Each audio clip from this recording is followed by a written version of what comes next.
사실은 우리나라가 그렇게 칭송하는 미국에도 없는 시스템이잖아요. 네. 미국도 서양 사회에서 세습이 되는 기업들은 있지만 이걸 수백 개의 일을 하는 기업이 세습되는 경우는 없고 수백 개의 일을 하는 기업은 있지만 그걸 한 가문이 세습하는 경우는 없거든요. 그래서 재벌이라는 단어가 옥스퍼드 사전에 등재가 된 거고요. 제가 협상은 어떤 심정으로 하실 생각이십니까 물어봤더니 진짜 표정이 경멸을 담고 저런 놈더라고요.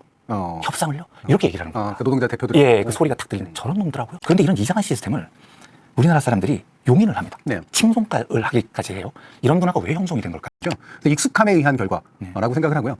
요거는 약간 문제가 있다라고 비판을 들으면서 생각하는 사람들 같은 경우에도 일종의 이제 왜 그 범인에 의해 가지고 납치돼 있는 사람이 납치한 자에게 자신의 정서를 일치시키는 경향이 있다라는 심리학적 경향처럼 이 부분도 동시에 작동한다라고 생각을 해요. 그때부터 배당을 엄청 하기 시작하더라고요. 그래서 그 배당으로 상속세 증여세를 메꿔 나가기 시작합니다. 그렇죠. 그래서 안 줄어요. 상속세 증여세를 물려도 지분이 다음 세대로 가면서 안 줄더라고요.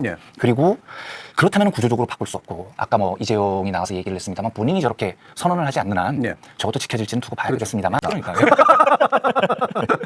그래서 국가가 굳이 이걸 가지고 타협하지 않아도 스스로가 해법을 만들어 분할 상납하고 뭐 그다음에 아까 얘기처럼 배당을 늘린다거나 그리고 사내 유보금 같은 것들을 만들어내가지고 개인이 가지는 재산으로 방어하기보다 특정 이제 지주회사나 이런 것들에 대한 지분율만 방어하면 나머지를 한꺼번에 상속시킬 수 있는 이런 창의적 구조들을 만들어냈기 때문에 이미 우리는 한국의 경제는 삼성 등과 지나치게 동조화가 돼 있기 때문에 거의 한 몸이 돼 있어서 이 한 몸의 일부를 때려잡는 건 이 전체 경제가 죽어버리는 일이다. 우리는 공동 운명체다. 그렇기 때문에 우리는 미국식 주주자본주의로 가서는 이 모체를 이제 죽여버리는 일들을 해서 전체 한국 경제를 굉장히 위험에 빠뜨리는 일이 될 수밖에 없다라고 하는 그런 인식을 대부분이 갖고 있더라고요. 그래서 저는 이 부분은 현실적으로 대단히 어려울 거라고 생각을 하고요.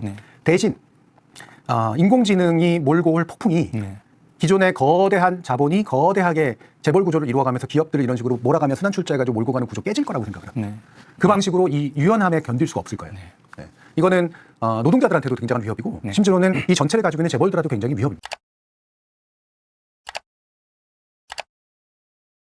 대체 불가 대한민국 20년 30년 대한민국 먹거리 만들겠다 도약하겠다 가슴이 뜁니다. 이런 숫자 전설 속에서나 봤어요. GDP 3분의 2를 넘는 역사상 최대 투자 최대 숫자들인데 그런데 외신들도 극찬합니다. 우리나라의 반도체 역사를 좀 보면 아주 흥미로운 역사들이었는데 언제 시작했냐면 1983년도에 도쿄선언이라고 해서 당시 이병철 회장이 처음 우리 반도체 만들겠다 이런 얘기하면 하나는 인구, 두 번째는 혁신, 기술 혁신, 세 번째는 뭐냐면 투자예요.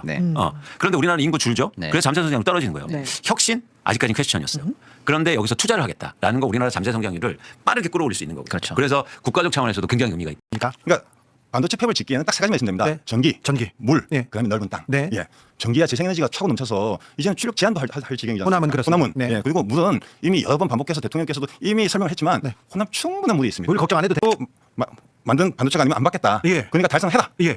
이거 ST만 받았겠습니까? 아니죠. 하이닉스, 삼성 다 받았어요. 그리고 애플만 그러냐? 아닙니다. MS, 구글 다 그래요. 마이크로소프트도 2030년, 심지어 구글은 2029년이에요. 그 다가온 미래 불과 몇 년 후. 어제 이광수 대표님 말씀 주셨습니다만 이 정도 투자를 발표할 수 있는 나라도 우리밖에 없어요. 제가 보면. 그러니까 이제 세계적으로 보면은 여러 가지 의미가 이게 퍼진다. 뭐냐면 그래? 그럼 우리 장비도 한국에서 사겠네. 이렇게 되니까 당연히 이건 직접적인 1차적인 수혜인데요. 제가 볼 때는 그 다음 주로 영향을 주는 게 제가 볼 때 더 컸다고 봐요. 뭐냐면 최근 일단 반도체나 뭐 어저께도 저희가 살짝 말씀드렸습니다만 뭐 하이퍼스케일러 뭐 이런 애들이 야 이거 계속 할 수 있을까? 잠깐 쉬어갈까라고 하는 의구심이 좀 있었는데요. 삼성 하이닉스가 굴하지 않고 몇 천조를 투자한대잖아. 끝이 안 나는 거야. 라고 하는 자신감을 오히려 전 세계를 상대로 거꾸로 보여주니까 저는 감히 어제 미국의 투심이 살아난 건 이 소식 때문이다. 그냥 그렇게 봐요. 오히려 한국의 이런 투자 계획이 맞습니다. 자신감의 표현이다. 앞으로 더 미래가 좋아질 수 있다. 그럼요. 이런 걸 보여준 거죠. 네네. 뭐 망설이고 예를 들면 지난주에 키옥시아는 우리 증설 못할 것 같아. 투자 안 한다. 이런 얘기를 했어요. 저 새 가슴들 봐라 이랬는데 삼성 하이닉스 봐.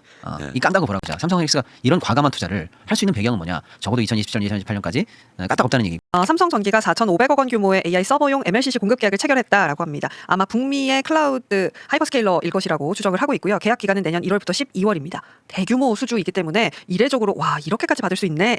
이런 프로젝트가 나왔다라는 게 일단 좋고요. 그리고 사실은 제가 평소에 이제 잘 들어드리는 비유인데 경부고속도로가 없던 한국과 경부고속도로가 생긴 그 다음에 한국을 봐라. 그 도로로 인해서 산업 지도가 그쪽으로 구해지는 거예요. 물경부터 서울까지 직선으로. 그리고 그 라인 안에서 유통부터 시작해서 쭉 생산실이. 그런데 제가 요즘 들어와서 드는 생각은 현실적으로 가능하냐는 거예요. 정답은 있지만 이 정답은 현실에서 불가능하다면 정답이 아닌 거죠. 어떤 정부도 우리가 지지하는 훌륭한 민주정부조차도 결국은 고용이나 이런 면이 재벌의 투자 결정에 많이 의지를 할 수밖에 없고. 그러니까 인기 있는 그 주제가 아니고 아니죠. 그거 네. 공부하면은 재벌 시대 비판할 수밖에 없거든요. 그렇죠. 예, 그게 가지는 비효율성과 비정상성이라는 게 너무 뻔하니까. 네. 근데 그거를 비판하면 바로 네. 그쪽 계통에서는 이만큼 얻어먹을 걸 이만큼도 못 얻어먹는 네. 예, 프로젝트가 내 건 뭐가 됐건 간에 네. 그렇기 때문에 풀이 되게 적을 수밖에 없죠. 근데 우리가 예전에 같이 공부할 때도 그랬지만 네. 결국 토대가 상부 구조를 규정한다. 네. 그 토대는 경제 구조다. 우리나라 경제 구조는 재벌이 주도하는 경제 구조. 삼성이나 하이닉스가 바보냐? 예? 봐가면서 하겠지. 순서에 맞게 하겠지. 시간 봐가면서 조절하겠지. 예? 버는 만큼 하겠지. 돈 되는 거 하겠지. 예, 그러니까 걱정하지 마시라. 예. 정말로 거꾸로 천조의 투자가 만들어내는 이 생태계의 변화. 워렌 버핏 선생님이 하신 말씀 중에서 가장 좋아하는 말이 있는데 투자는 야구다.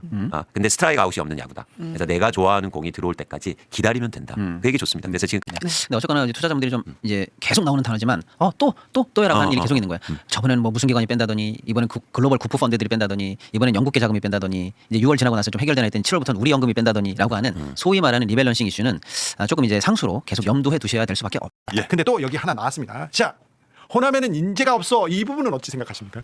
제가 물 없다는 소리는 네. 너네들이 무식해서 그렇다 네. 이렇게 반박할 수 있어요. 네. 인재가 없다는 소리는 이거 무식한 게 아니고 아주 나쁜 거예요. 근데 악의적인 겁니다. 왜냐하면 취업의 난방 한계성이라고 하잖아요. 저는 이번에 그 선거 문제 있었잖아요. 네. 그러니까 선관위도 그렇고 축구협회도 그렇고 확실히 견제받지 않는 조직들은 저렇게 되는 거예요. 네네. 게으르고 나태하고 부패하고 멈추고 지들끼리 뭘 하는. 전 선관위나 축구협회나 비슷하다고 생각해요. 네. 이런 데 다 건드려 버려야 돼. 네, 이제 5조가 가장 민감한 부분이었는데 트럼프가 왜 이렇게 대폭 양보했지 우리가 놀랄 정도로 애매모호한 표현이었거든요. 그러니까 호르무즈 항행이 이번 전쟁의 핵심 과제 중에 하나였지 않습니까? 근데 이제 호르무즈 항행의 관리권을 이란한테 전적으로 주고 그 조건으로 한 30일 동안에 그 대신 통행료는 받지 말아라. 네. 그리고 그 관리는 이란에게 준다고. 모든 민중들은 다 혁명군의 편을 쓴 거예요. 한 그 식당 종업원이 총을 들고 수도 리스본으로 진격하는 그 혁명군 총구에다가 카네이션을 하나 꽂아준 거야. 그랬더니 너도 나도 모든 포르투갈 국민이 나와가지고 꼭 이십시오 평화적으로 하면 총구에 다 카네이션을 꽂았어. 와, 영화 같아. 저 모습이거든요. 그래서 저 평화 혁명을 1974년도 카네이션 혁명이라고 해요.